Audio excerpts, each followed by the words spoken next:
For Eric J on Sports, I'm Eric J, and this is what I think.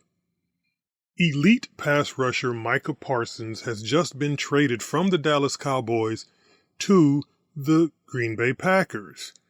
And believe me, in this story, there is a lot, and I mean a lot, to unpack. So, starting right at the beginning, Micah Parsons is the last year of a 4-year deal, and in his 4 years with the Cowboys, he's been an All-Pro each year. He's been to the Pro Bowl each year. He's gotten at least 12 sacks each year. And the only person to ever get 12 sacks in their first 4 years in the league is Reggie White. And Reggie White did that back in the 80s. So Micah Parsons is in uncharted territory. Micah Parsons is tied for the most quarterback pressures in the league during that 4-year span with Las Vegas Raiders' Max Crosby. So Micah Parsons is an elite pass rusher. But he's just been traded from the Dallas Cowboys to the Green Bay Packers. And as I said, there's a lot to unpack here. So to make it very simple, we start at the beginning. Micah Parsons knew his contract was coming up, so he went and had a private conversation with Jerry Jones and his son Steven and said, "Hey, guys, my contract's coming up and I need an extension." Now, if you look at the landscape of what Micah Parsons was talking about, he had just seen, or would see soon, Max Crosby and Myles Garrett and Trey Hendrickson and TJ Watt all get extensions in the $30 million plus range. So Micah Parsons felt like he should be in that conversation. He wasn't asking to be the highest paid guy. He felt like he should be in the conversation. So he was saying, they all got paid, I want to get paid too.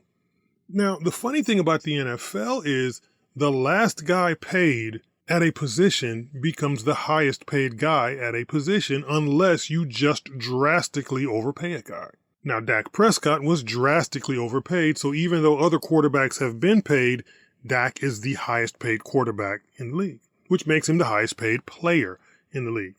Derek Carr, when he got his $35 million several years ago before he was cut from the Raiders and signed with the Saints, he was the highest paid quarterback in the league for about a month. And then somebody else passed him, and then somebody else passed that guy. By the time the season ended, he was 6th or 7th on the list.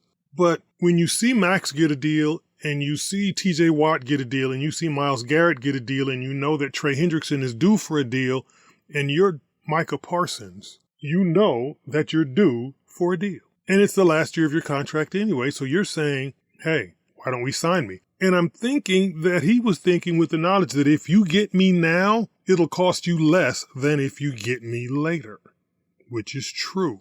The earlier you sign your extension and become the highest paid player at your position, the less it actually costs your boss because 4 or 5 other guys are going to usurp you at some point. So he talked to the Joneses and said, hey, I want a deal. They didn't want to do a deal. They needed to pay Zeke, and they needed to pay Dak, and they needed to pay CeeDee Lamb. So they didn't want to do a Micah Parsons deal. Now, if you think about the fact that you have the most elite pass rusher in the league on your roster at that time, but you don't have the most elite wide receiver, and you don't have the most elite quarterback, and you don't have the most elite running back, seemingly the one guy that you would never want to see walk out of your building would be the guy you would sign first. The Raiders did that. They signed Khalil Mack before they signed Derek Carr. Then they eventually traded Khalil Mack, but they signed Khalil Mack before Derek Carr because he was the one guy that you didn't want to see leave. But the Cowboys didn't do that. They signed Dak, and they signed Zeke, and they signed CeeDee Lamb. So now Micah is upset, and he's tired of talking to the Joneses himself. So he goes, here's my agent, talk to him. And somehow Jerry Jones took that as an affront, feeling like, oh wow, our friendly conversations have ended. And now it's business. But a deal still didn't get done. So Micah says, okay, if you don't want to sign me, then someone else will get me out of here. He asked to be traded. And the problem with Jerry and Stephen Jones is that their franchise is so iconic. The Dallas Cowboys are the most valuable sports franchise in the world, but the franchise is so iconic that just like the Lakers and the Yankees and the Las Vegas Raiders, their franchises are so iconic that Jerry feels like people care more about wearing their jersey than winning. But if you look at the history of these franchises, the Cowboys and the Yankees and the Lakers and the Raiders, they've been mired in mediocrity for a long, long time. The Lakers have been to the playoffs, but they're always at the back end of the playoffs. They get eliminated first. Yes, they won a championship in 2020, 10 years after Kobe won his last one. The Yankees went to the World Series this past season, but they've been mired in mediocrity for a long, long time. The Raiders have only been to the playoffs twice since 2002, and the Cowboys last won their championship 30 years ago. These iconic franchises, mired in mediocrity, but with the myopia, thinking that people care more about wearing their jersey than being on a winner or being paid what they're due. So Jerry called his bluff and said, "You want to be traded? I'll trade you." So he traded him. Micah Parsons is now a Green Bay Packer. And Micah Parsons, as soon as he signed with the Packers, got his deal, and he's the highest paid pass rusher in the league now. And he's making more money than most of the quarterbacks in the league. And he's on a team with Jordan Love, and he's on a team with Josh Jacobs, and he's on a team that has a chance to win a Super Bowl. But what's funny is the fact that, yes, he got traded. Yes, he signed with a team that's got a shot. Yes, he's got his deal, but Jerry Jones got back 2 future first-round picks and a defensive tackle, which, and I've talked about it before, when the Lakers traded for Luka, they barely had to give up anything. But when other players in the NBA who were not as great a talents as Luka were traded, the teams had to give up 6 picks and 2 players and all of these other flotsam to close these deals. So it makes you wonder what was really going on, but obviously, the Cowboys were so desperate to make a move that they accepted a defensive tackle and 2 first-round picks. But that's fine. If that's all you could get, I'm sure the Raiders or the Chargers or the Chiefs or the Broncos or the Buccaneers or the Eagles or somebody else could have made a better deal. You took the first deal that came across, maybe. That's your business. You do that. But the funny thing is that Jerry Jones, when asked why he made the deal, they said, well, we needed a defensive tackle so that if we ever get into a situation in a game where we are behind, the other team can't run on us because we'll be able to stop the run and potentially get the ball back and have a chance to win.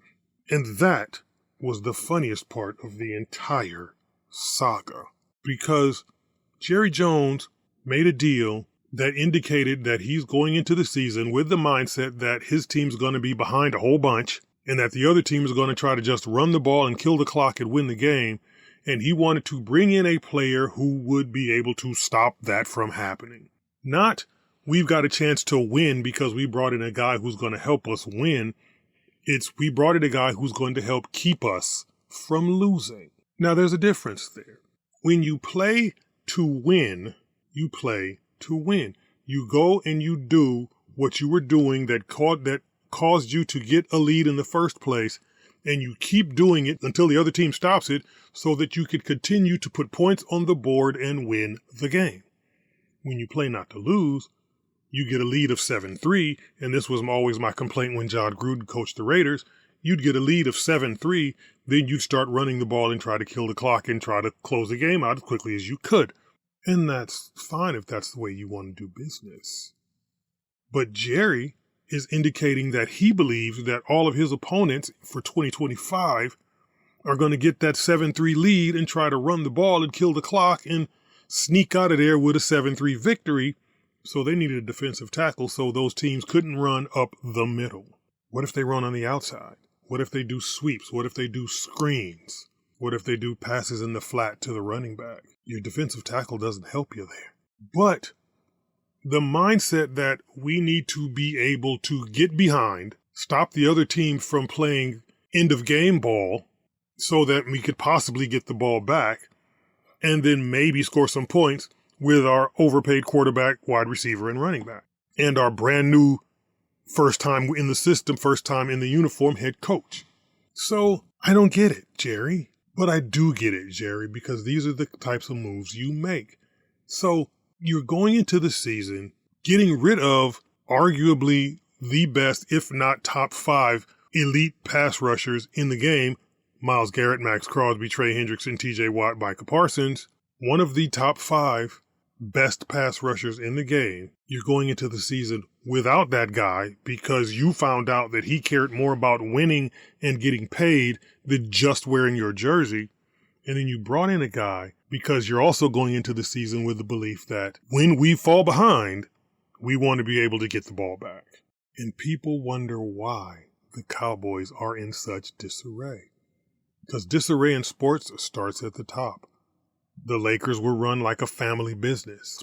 A lot of the Raider coaches were ex-players. The Dallas Cowboys don't want to pay anybody, and Jerry only wants the team to be run by guys who used to be in the uniform or guys who used to be a part of the organization, either as players or coaches. You can't get out of their own way. You can't run your organization like a family business. It is a business. People that are working your business can become family, but you cannot be mired in your own mediocrity by saying, okay, he used to be a Cowboy, so this is what I want. And everybody wants to be here just so they could wear the uniform. More so than being paid and more so than winning. So, Jerry, there you have it. You traded away one of the top guys in the league because he cared more about winning and making money than he did about wearing your uniform. And now you're saying we didn't need him anyway because he didn't help us stop the run. He didn't help us stay close when we fell behind. So my advice to Jerry is please stop doing interviews. And my advice to Jerry is recognize what you have when you have it. And my advice to Jerry is the next time a guy comes to you and says, I want to be paid before the other guys at his position have been paid, pay him if he's elite so that it costs you less, so that he feels appreciated, and so that you can keep him for a longer period. Remember to like and share this video and subscribe to this channel, and visit the Eric J. on Sports website, and follow me on Facebook at Eric J. on Sports 1, and on Instagram and Twitter at Eric J. on Sports. And for Eric J. on Sports, I'm Eric J., and this is what I think.